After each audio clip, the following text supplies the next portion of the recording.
नमस्ते, मैं डॉक्टर अंशुल कुमार। मैं कंसल्टेंट एंडोक्रिनोलॉजिस्ट एवं diabetologist metro group of hospitals Noida में हूँ।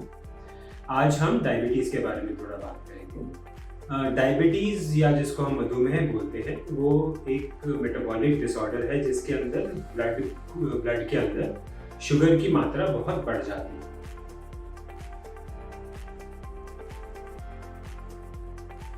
डायबिटीज़ के लक्षण मूलतः 3 मिलते हैं हमको। एक तो प्यास ज़्यादा लगना, पेशाब ज़्यादा आना, भूख ज़्यादा लगना। इसके अलावा बहुत जल्दी थकान होना, घबराहट होना, कोई भी अगर हमारे चोट लग जाती है तो उसका ना भरना, ये कुछ महत्वपूर्ण लक्षण हैं। यदि आपको इनमें से कोई भी लक्षण हो तो डॉक्टर को संपर्क करें।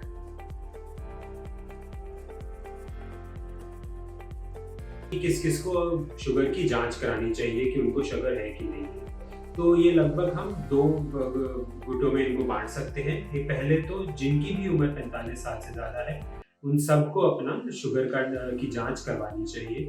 दूसरा वो लोग आते हैं जिनका जो मोटापा जिनके है, या फिर परिवार के अंदर किसी और को शुगर की बीमारी है, कम उम्र के अंदर हार्ट की बीमारी हुई है, या फिर वो महिलाएं जिनका जो बच्चा हुआ उस समय उनको शुगर था, या फिर बच्चे का वजन 4 किलो से ज़्यादा था, या फिर वो लोग जिनका मूलतः काम बैठने का है, उन सबको अपनी जांच शुगर के डायबिटीज़ के लिए करवानी ज़रूरी है।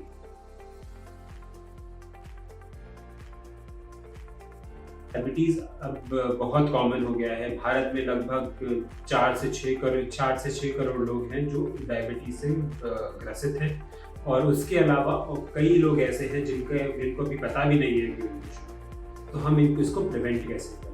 तो ये प्रिवेंशन जो है, ये 2 इसके वेपन्स हैं जिससे डायबिटीज़ को प्रिवेंट कर सकते हैं। पहला है, हमें लाइफस्टाइल मॉडिफिकेशन करना है, जिसमें हम अपनी फिजिकल एक्टिविटी को बढ़ाना है। कम से कम दिन में 30 से 45 मिनट हमें ब्रिस्क वॉकिंग करनी है। तेज चलना है, और कितना तेज, अगला सवाल। तो हमें इतना तेज चलना है कि यदि हमारे साथ कोई चल रहा है तो हम उससे बात ना कर सकें। दूसरा, हमें अपने खान पान पर बहुत ख्याल रखना है। खाने के अंदर मीठा, आलू, चावल, तला हुआ जितना हो सके वो कम करना है। हरे पत्तेदार सब्जियां ज़्यादा खानी है। मीठे फल, आम, केला, चीकू, ये सब हमें कम से कम करने हैं। और जो बाकी फल हैं जैसे कि सेब, अमरूद, इन सबको ज़्यादा मात्रा के अंदर इनका सेवन करना है। जो लोग जिनका वज़न ज़्यादा है, उनको वज़न कम करना बहुत आवश्यक है।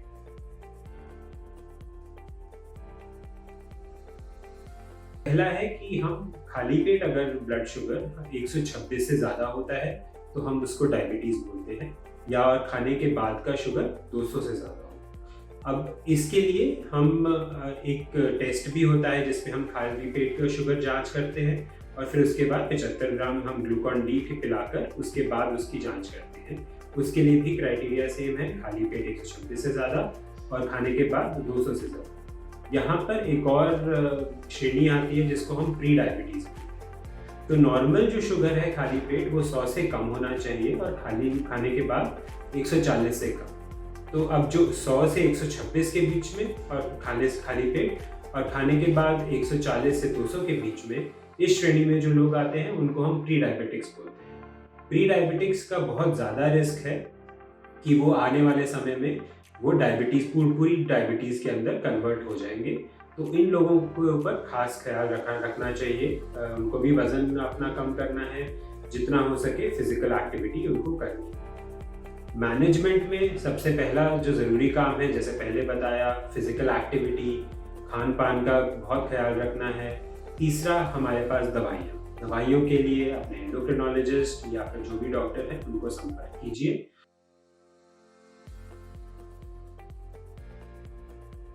अब कॉम्प्लिकेशंस की बात करें तो सबसे इम्पॉर्टेंट डायबिटीज़ की जो कॉम्प्लिकेशंस हैं, वो चार जगह पर डायबिटीज़ बाहर करता है। पहला, नसों में, हाथ पैर में सूनापन, झंझनाहट, और आगे जाकर चीज़ों का पता चलना तक बंद हो जाता है। गर्म ठंडे का पता चलना, हालांकि इतने मरीजों की नसें इतनी सुन्न हो जाती हैं कि कीलें भी चुभती हैं, वो भी नहीं पता चलता। दूसरा, गुर्दे के ऊपर असर पड़ता है। गुर्दे खराब होने के पूरे पूरे चांसेस रहते हैं, लगभग 5 से 10 साल लगते हैं, और गुर्दे अगर शुगर कंट्रोल नहीं रहे तो उससे पहले भी खराब हो सकते हैं। तीसरा, आंखों का पर्दा जो होता है वो शुगर जैसे जैसे बढ़ता है वैसे वैसे आंखों के पर्दे के ऊपर असर पड़ता है और देखने में बहुत दिक्कत हो सकती है। आंखों के आगे जाला और पूरी तरह अंधापन भी हो सकता है। चौथा होता है हृदय के ऊपर असर। ये डायबिटीज़ जो होता है वो जो भी बीमारियां नॉर्मली हमें बुढ़ापे में होती है, जैसे कि हार्ट अटैक होना, वो सब डायबिटीज़ बहुत जल्दी करवा देता है। तो कम उम्र में, जैसे कि 40 साल 30 साल के लोगों के अंदर भी अगर हार्ट की दिक्कत डायबिटीज़ के कारण बहुत जल्दी हो सकती है। करने में मैं बोलूँगा कि जो भी, जैसे मैंने बताया, जो लोग टेस्टिंग क्राइटेरिया के अंदर आते हैं उन सबको अपना टेस्ट कराना चाहिए। यदि टेस्ट नॉर्मल आता है तो तब भी हर 3 साल पे और कुछ लोगों को सालाना अपना टेस्ट रिपीट करवाना चाहिए। यदि आपको डायबिटीज़ आता है या फिर डायबिटीज़ के लक्षण हैं तो भी अपना टेस्ट कराइए और जल्द से जल्द अपने एंडोक्रिनोलॉजिस्ट को कंसल्ट करें।